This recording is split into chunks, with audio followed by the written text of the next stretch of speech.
Okay okay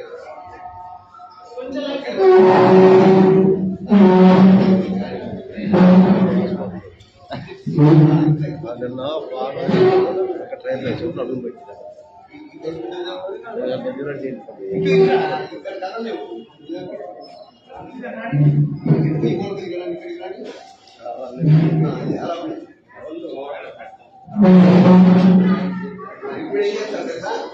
ఇక్కడికి అలా దాటి దాని చివరి పెడితే వచ్చేలా ఇవన్నీ వర్షం కలపాలి. వర్షం కలిసేలా నీట్గా ఉండేలా రౌండ్గా అయినా సరే కానీ మధ్యలో గ్యాప్ ఇలా ఉండకూడదు, అన్ని సమానంగా ఉండాలి. కొద్ది ఇద్దరు అటు కొంచెం ఉంటే అటు ఏను కూడా